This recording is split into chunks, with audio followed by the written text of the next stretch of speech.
Good morning, Unity Halton Peel, and welcome on March 3rd, 2024. This year is flying by for me. I don't know about the rest of all of you, but there we are. So I'm Wendy Carr. I'm a licensed Unity teacher, and it is my great pleasure, honor, and joy to be your platform person and the guest speaker today. So we thank everyone on the call for ensuring that your mic is off so that we can not have feedback. And for those of you watching on Zoom or Facebook at a future time, welcome. We were holding space for you to be with us today, and we are grateful that you've chosen to watch this video. So our mission, just to introduce us, is to lovingly inspire transformation and be of service to the world. And one of the things we do to inspire ourselves and to share that inspiration with others is to read from the Daily Word, which is Unity's publication of daily affirmations and inspirations. And it's celebrating its 100th birthday this year. So, Margaret, would you please read our reading for today? Speaking of 100 and old people, I will. So, Sunday, March the 3rd, 2024. The subject is grace. The grace of God surrounds and enfolds me. From the moment I greet the day to the moment I rest at night, I am enfolded in the grace of God. I find in the rhythm and balance of the natural world, it is in the beauty of the sunrise and sweet, gentle rain. I find grace in the sweet souls with whom I share this beautiful planet, the faces of my dear ones and others I meet throughout the day. Grace is the presence of God made manifest as it does for the world around me. Grace blesses my life as well. It is the unexpected kindness, the serendipity, the forgiven error. It is assurance I carry in the deepest recesses of my soul, and I'm loved, treasured, and secure in the heart of God. And the grace of our Lord overflowed for me with the faith and love that are in Jesus Christ. 1:14. Thanks, Margaret. Thank you. All right. Since I get to pick the music, I picked one of my favorites. I Am the Place Where God Shows Up with fabulous Eddie Watkins Jr.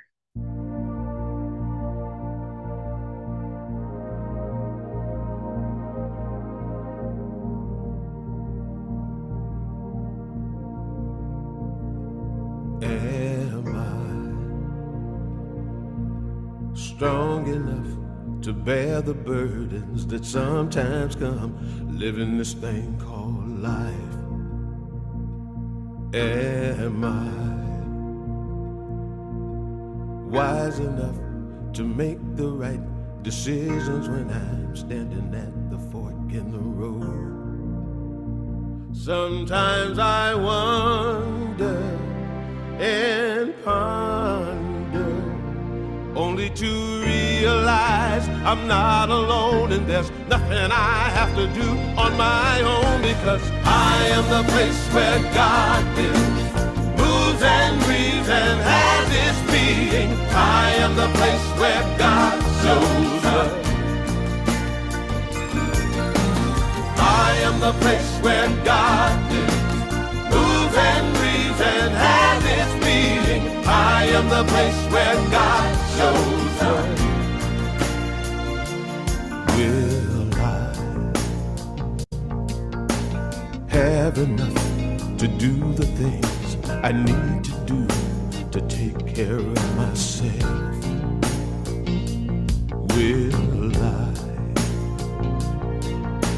have the health of mind and body to live a life of grace and wholeness?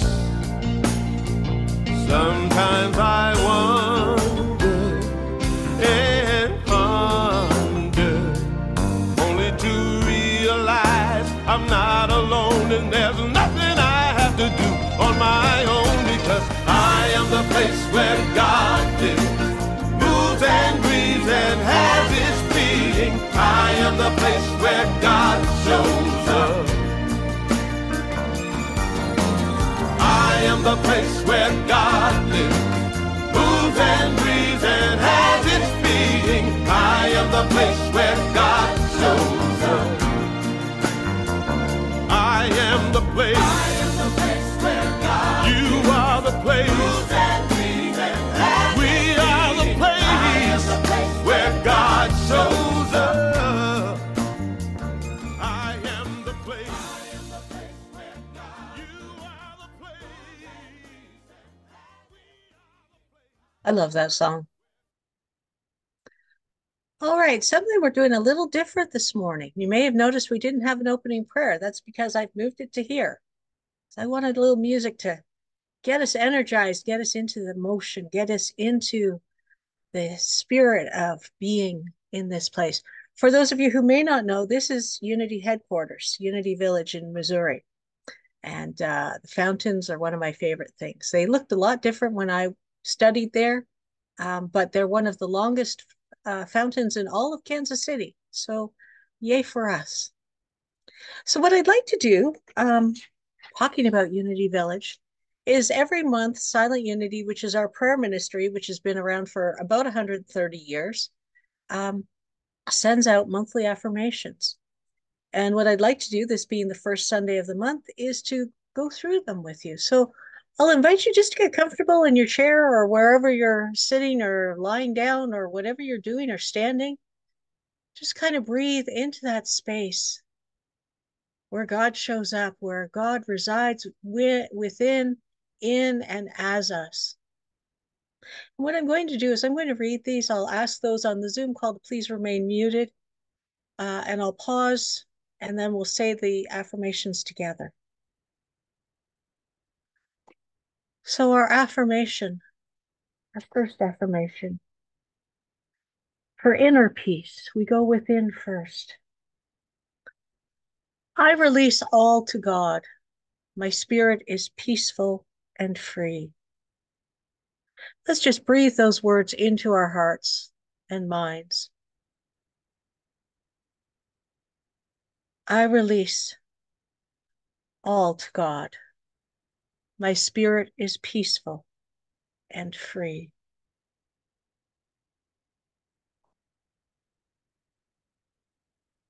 Our second affirmation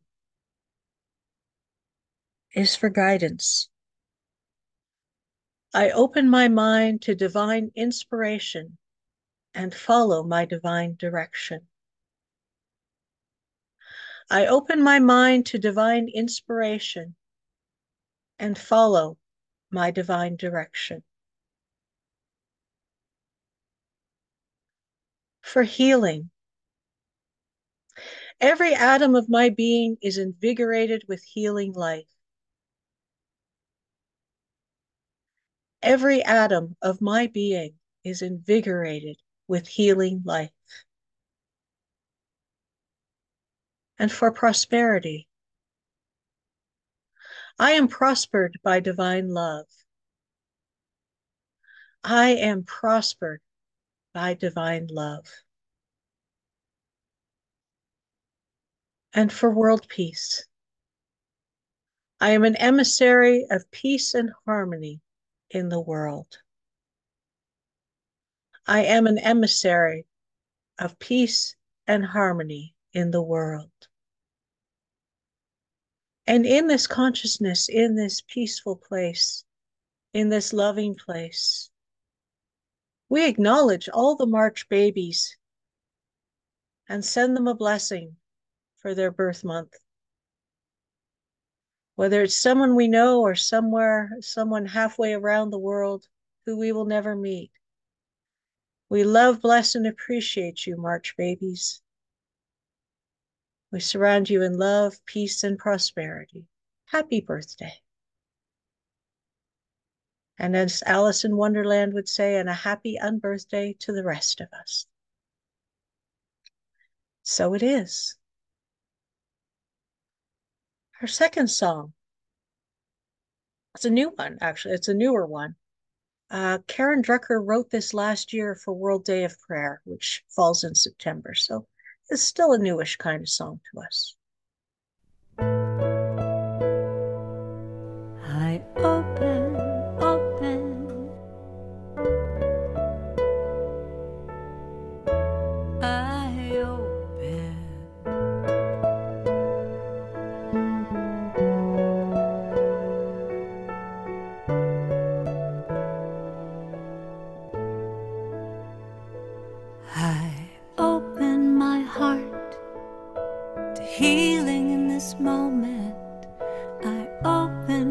heart to love. I open my heart to healing in this moment. When I open my heart, I am healed. I open my heart to healing in this moment. I open my heart to love. I open my heart to healing in this moment. When I open my heart, I am healed. I open my heart to healing in this moment. I open my heart to love.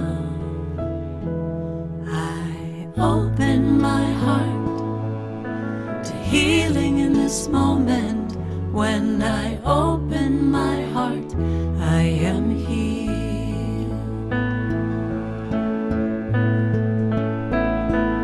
I open my heart to all the possibilities. I open my heart, and I know when I surrender and trust and breathe in gratitude, I am healed.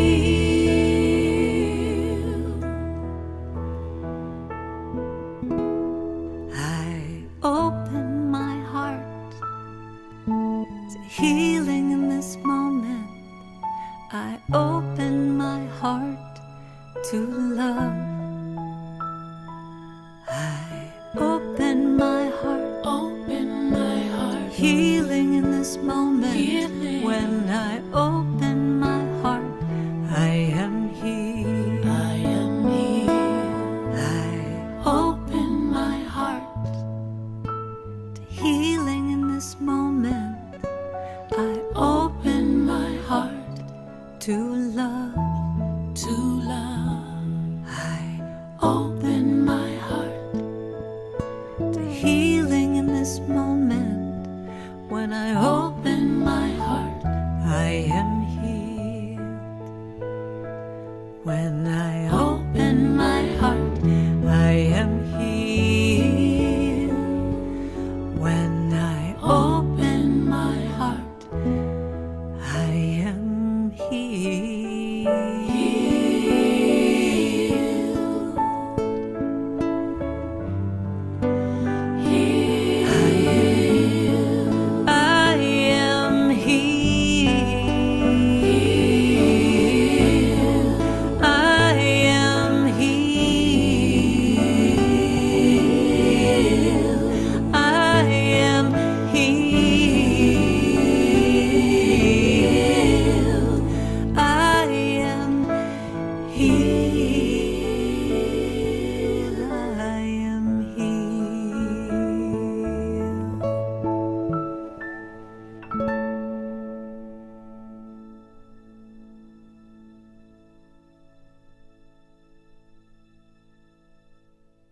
So now it comes time for a little experiential time. So the question for today is, why observe Lent? We're on the third Sunday of Lent. And let me just make it so I can see everybody. All right. Hands up if you celebrated Lent or observed Lent as a kid. Okay. You can put your hands down. And how many of you, when you first came into Unity, celebrated Lent? Okay, hands down. And how many of you now observe Lent in some way or shape, having been with us for a few years now? All right. Yeah, I'm not asking you to but you're aware of it, or you might have the booklet or something like that. So there's, you notice a pattern there, you notice a change, and you notice that you're not alone in that journey. Um, I freely admit I gave up on Lent when I left my church of origin as a teenager. I mean, what kind of spiritual growth is expected for giving up chocolate? I'm sorry. Yeah, that's still a pet peeve of mine. I'm not giving up chocolate. I may choose to reduce my intake, but no, it's a holy sacrament for me. I don't know about you folks, but chocolate, especially in the form of Rocky Road ice cream, that's a sacrament for me. So let's talk a little bit about Lent today. Let's explore it. And there's nothing here that says you have to start participating. I'm just laying out the buffet table and saying, here's what's on it. If there's something you like, come participate. And if there's things that you don't like, you're not a child anymore. You don't have to eat them. There are many foods I do not eat as an adult that I was told I had to as a child. Just saying. I set a good example for all of them. So let's start with some basic academic information, some knowledge, so that we're all on the same page as we move forward here. So the word Lent actually comes from an Anglo-Saxon word meaning to lengthen. Uh, uh, that is used to describe spring because, of course, that's when the days lengthen. We've got the equinox coming soon. Yay! Um, so we get to this point where we notice that the days are getting longer, and the time for Easter is some complicated thing with the full moon and where it falls, and it's always in a different place every year. And this year is one of the earliest that we can have. It's not the earliest, but it's certainly a lot earlier than I remember as a kid. I'm sure we had early ones, but for me, Lent and Easter was about Easter morning was going to sunrise service, and it was usually warm enough. I didn't need to bundle up in boots and, all of those things. So we have that um, capacity to participate in different ways. So, so Lent starts with Ash Wednesday, which this year fell on Valentine's Day. And I can't begin to tell you the number of memes I saw where instead of drawing a cross on the forehead with the ashes, people were saying, oh, well, just draw a heart instead. And that will include the two, observances. Ash Wednesday, just as a sidebar, that is when the palms from the previous Palm Sunday are burned, and those are the ashes that create the bowl of ashes that a priest or preacher will use to put the ashes on people. That is not a tradition in Unity.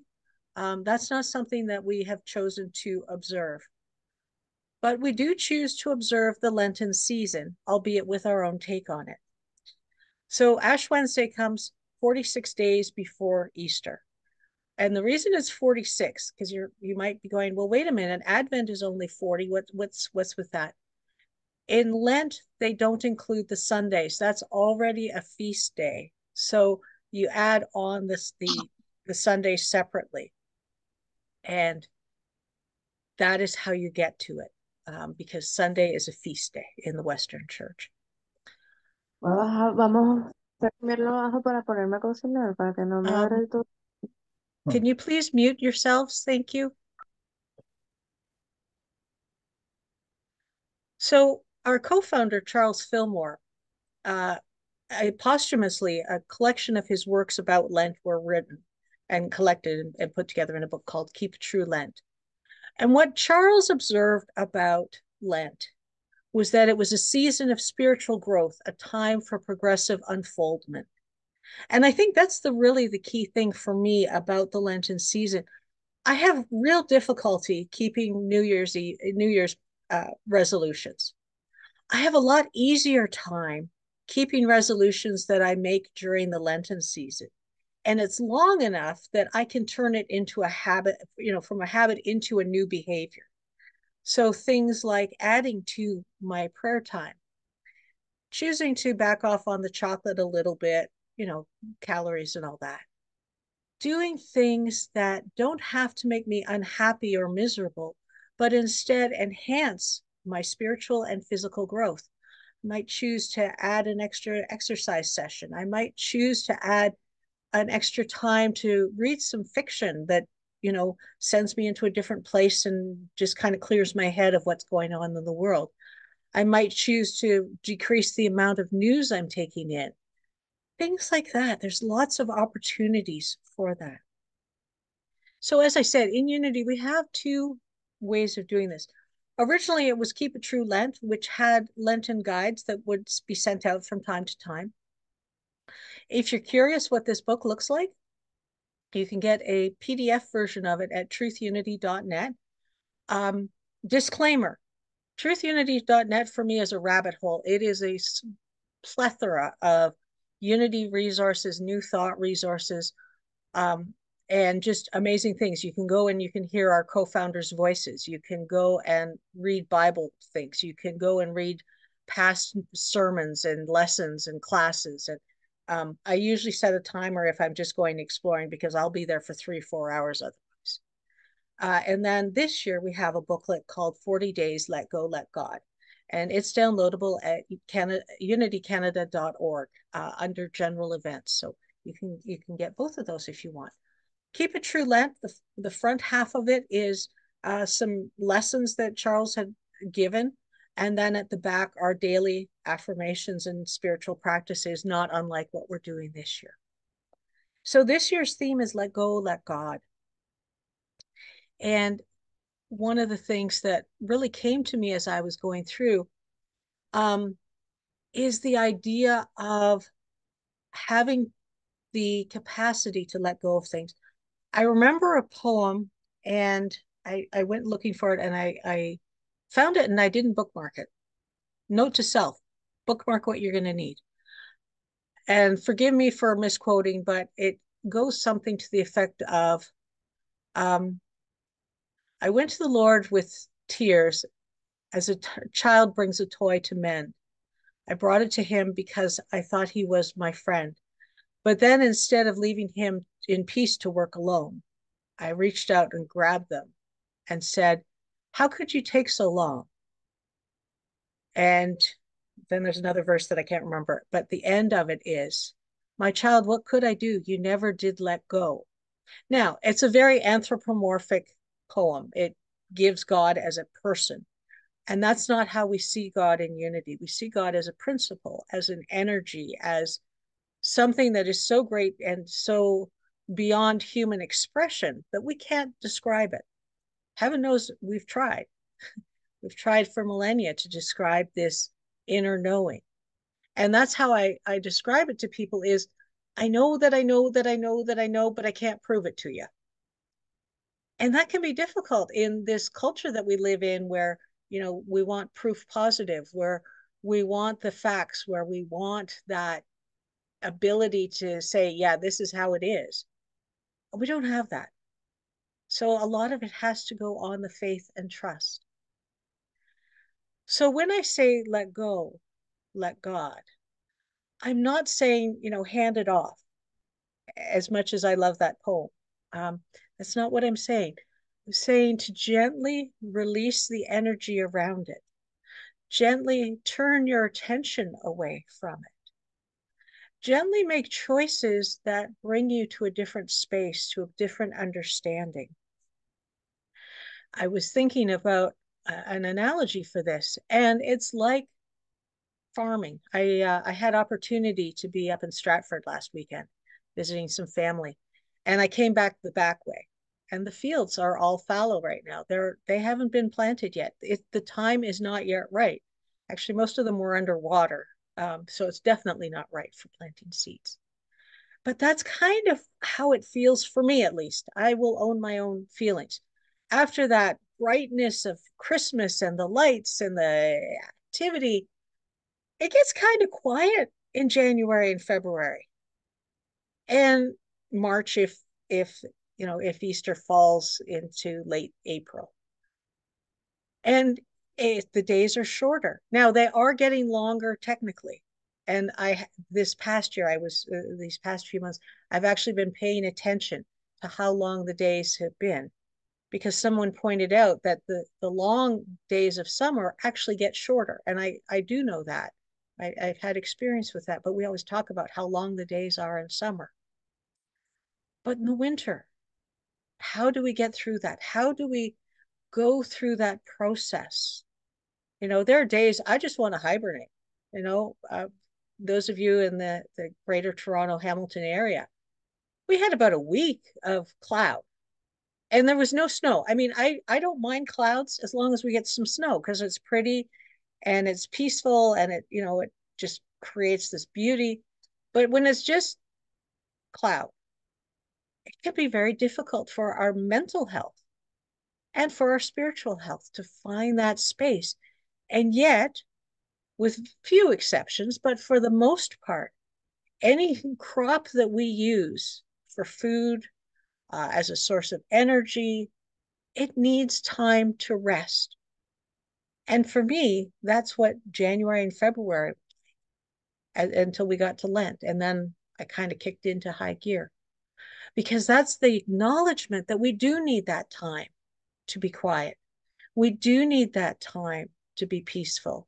We do need that time to restore our resources. What is the soil doing? It's taking in the moisture from the snow or the rain or the melting snow or whatever it is, and any nutrients that have come with that water. So too with us. And so we have that awareness. We have that because we've decreed that for 40 days plus the 6 Sundays, we will do something to acknowledge our spirituality, to acknowledge that part of us. If we want a good harvest, we have to take care of the soil. You don't just leave the ground as it is after everything's melted and the water's, seeped in for the most part.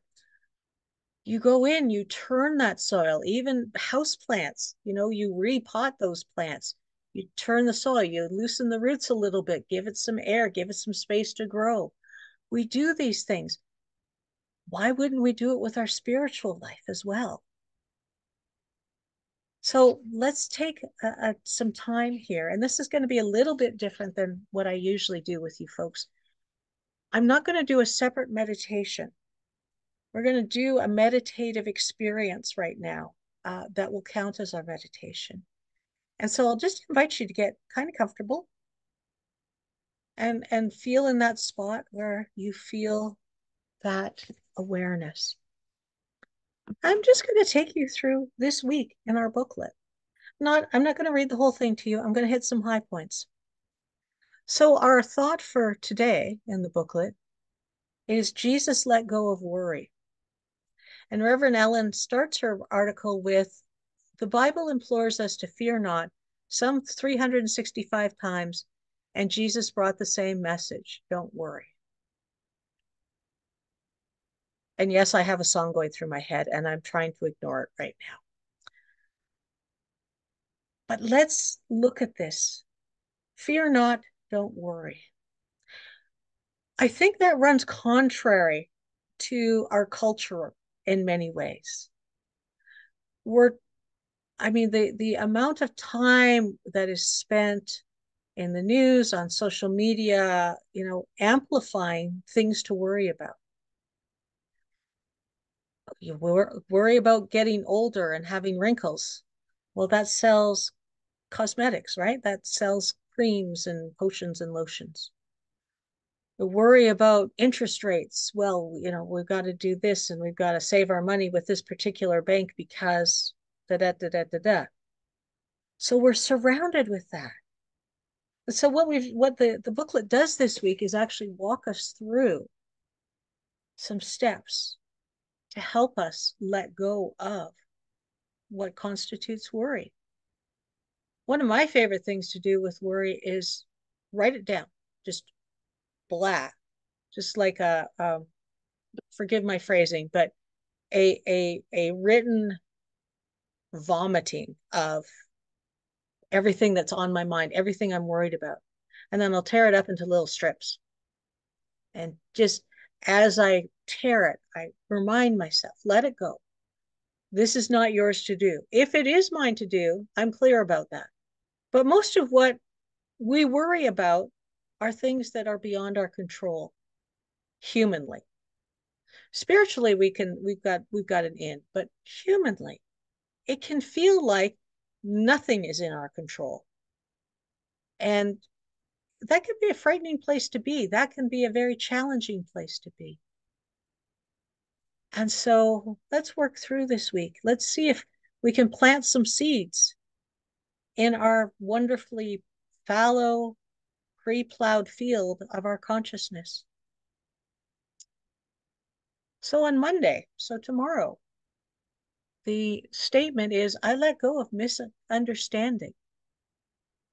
And our affirmation for tomorrow is, I release my preconceived beliefs to seek clarity and compassion. Love that phrase, preconceived beliefs. That's something I've done a lot of personal work around. Are beliefs that I picked up as a child that an adult told me were right. And because I was also taught that the parents or the adults or the grown-ups in the room know better than I do, there were things I took in that kind of didn't sit right with me, even as a child. And as I got to be an adult, it kind of niggled a little bit more until I said, you know what? I don't believe that. I'm letting go of that belief. That is not part of my personal credo as a human being. And perhaps you have some things that you can think about letting go of. Now, will it come back? It might. These are what I call metaphysical dust bunnies. Those things that you think you've cleared out of your system, you think that you have done all the forgiveness work that you need to do, you have let go of it, your hand is open, it's no longer holding on, and then you discover, oh my, that situation just triggered me. Oh, look, I pushed that event, that belief, that teaching, that whatever, down so hard in me that I missed a corner because it was so packed in that I couldn't get at it. And that's part of what Lent is for me, is going through and just doing a spring cleaning. That's a far cry from the things that I grew up with about how you had to give up stuff. Unity actually really teaches add-on stuff, add on forgiveness work, add on an additional 5 minutes to your prayer or meditation time. All right, let's get to Tuesday. Tuesday kind of fits in. I let go of outdated beliefs. I am God's beloved and powerful beyond measure. Do we mean human powerful? Not necessarily, although I will bet a lot of money that in a situation where you have to act quickly to save someone's life, that somehow you will find the strength to do whatever needs to be done. We've seen that over and over again. A mom picks up a car or a garage door or something that is very heavy to save her child. But are there outdated beliefs? I'm finding some really interesting ones. Just watching, I thought about watching a movie, and then I realized that the storyline really is not that affirming. It's got great music, but the underlying story, I can just listen to the recording of the music. I don't need to see the whole movie. So how do we do that? And what does it reflect? It reflects that some of my beliefs around family and what is normal behavior have changed. Things that I was taught as a child were acceptable, some of them aren't anymore. Who knew? Wednesday, I can see Wednesday's going to be a spirit day because this one line kind of triggered me. I let go of perfectionism. I give myself grace with my mistakes and I make progress. Yeah, I can be a perfectionist. I had a mentor in Unity who used to tell me to stop it, to stop being so intellectual with my spiritual understanding and trying to get it right, and learning to be in grace with myself. Thursday, I let go of darkness. I am always one with spirit in darkness and in light. And that one's a great one. I'm just going to read a line or two from me. It may not be darkness itself that I need to release, but my fear of it. In this world of duality, darkness has a meaningful purpose. When I let go and trust the one power spirit, I open myself to new ways of knowing and being. And one of the things that it talks about is how a seed is underground and it doesn't know what's going to happen next. And so too with us. I love the meme that reminds us, I've seen it in a number of variations on Facebook, that reminds us that we are as a seed that is planted. And it may feel dark and it may feel scary, but we need that time to grow enough to get our roots fully planted before we can come up into the sunlight. Friday, I let go of indecision. I am centered in divine wisdom and my way is clear. I hope that the only indecision I deal with is which flavor of ice cream I'm going to have on any given day. That's the kind of indecision I love, that I have so many choices that it's hard to make one. I love being able to rest, and I use that term specifically, to rest in the knowledge that it's not all for me to do, that the inner me, that eternal universal me with a capital M, that spiritual me, knows better than the human me will ever know. And that if I pause and listen and be aware, I will find the guidance I need. And finally, Saturday, I let go of worry. We've had a whole week to build up to this point. I release worry as I guide my thoughts towards the good I wish to see made manifest. I remember when I graduated from university, and like within 2 weeks after graduation, there was an economic turn, as they call it. And I remember my affirmation, my denial and affirmation, my release statement and affirmation was, the outer economy is powerless to keep a good job from me. I claim this job now where I am financially rewarded and surrounded by wonderful people. And in the midst of that, I did find a job because I stopped worrying about it and I focused on what could be and what I wanted it to be. So it does work. These principles do work. I've had experience to prove that. So that's an overview of what we're doing in the Lenten series this year. I love that this year they've got a booklet that I will not put in my archives. I will actually put it on my bookshelf so that when I feel a need that I'm stressing about, that I can pull it out and look in.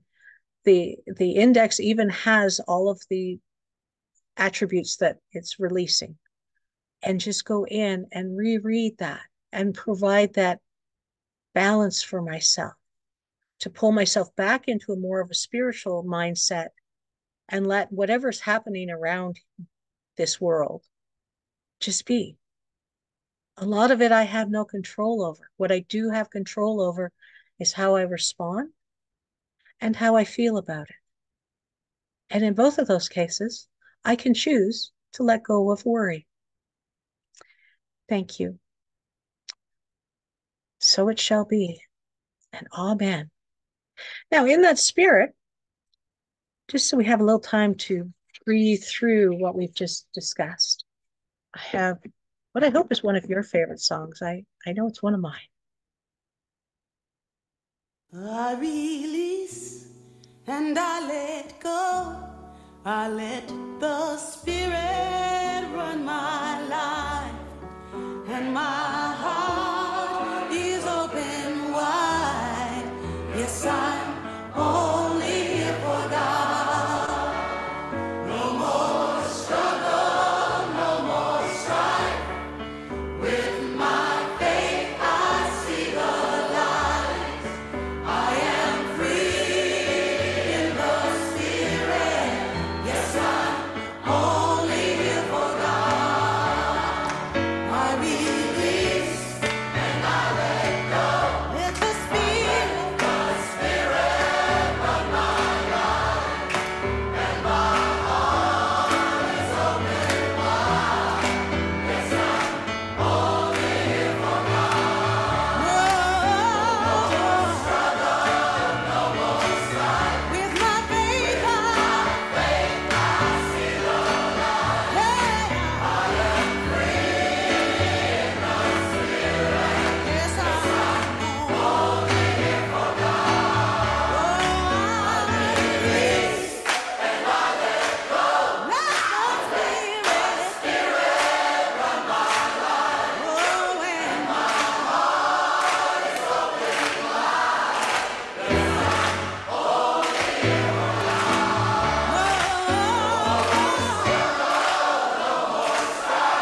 Amen.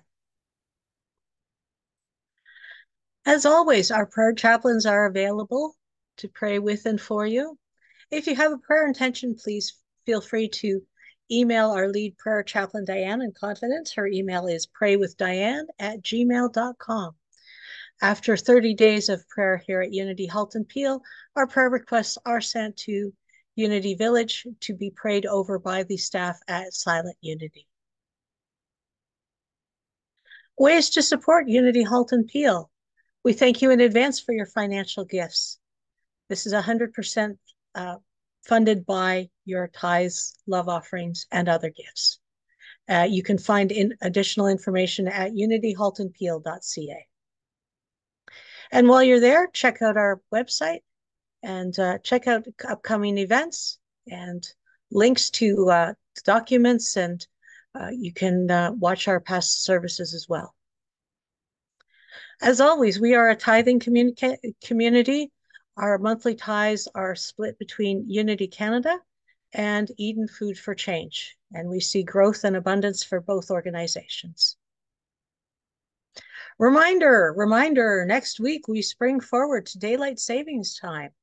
So set your clocks accordingly if they don't change themselves, and we will see you next week. Mark your calendars as well, please. The Sunday after that, March the 17th, St. Paddy's Day, we will have our annual general meeting over Zoom. All are welcome. Members have a vote. Non-voting guests are most welcome to participate in the discussion and to see where we're heading in the coming year. Next Sunday, Reverend Mary Wood will join us for Tell Me a Story. On the 17th, Debbie Long, LUT, will join us as well on the Shadow Knows.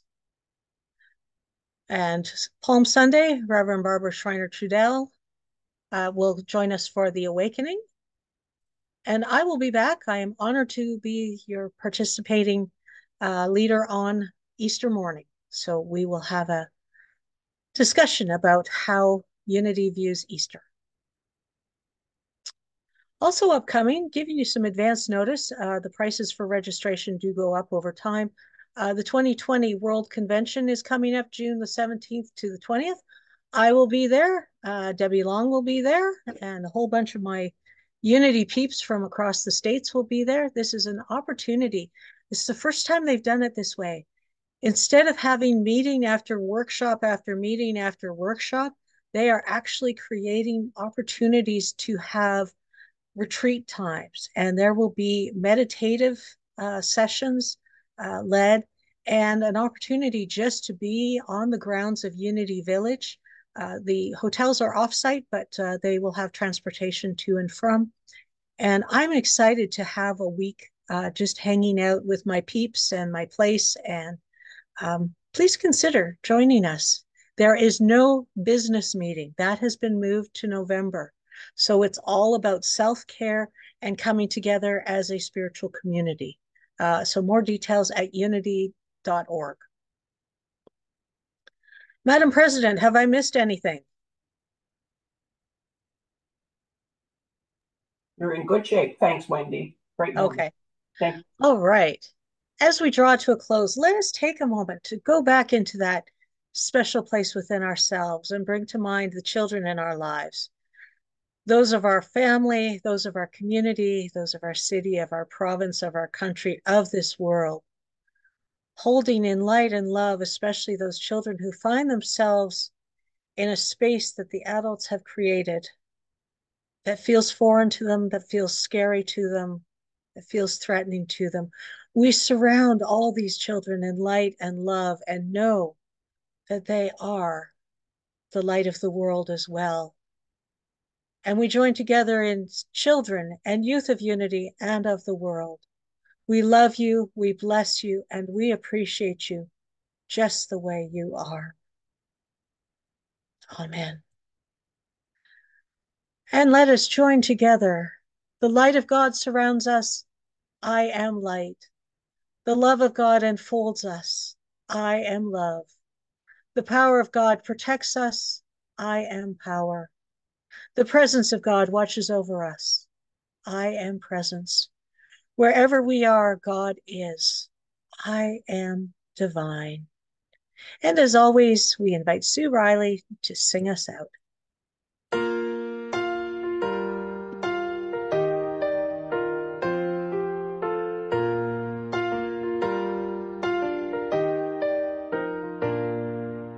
Peace in my life is growing because I choose love.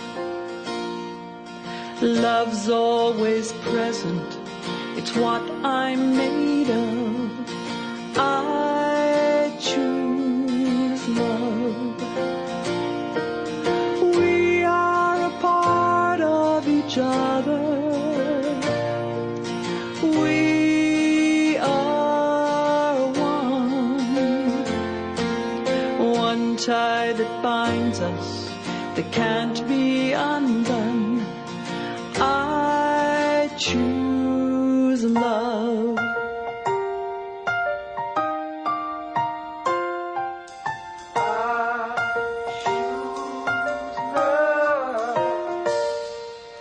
Peace in my family is growing because I choose love.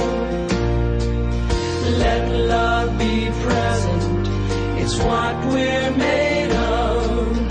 I choose love. We are a part of each other. We are one loving family, sharing one son. I choose love. Yes, I do.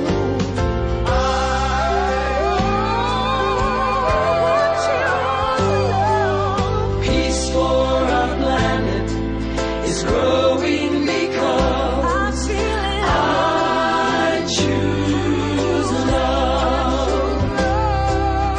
Let love be present, it's what we're made of. I choose love. We are a part of each other. We are one choice unites us. Let this be the one. I choose love. I choose love. I choose love.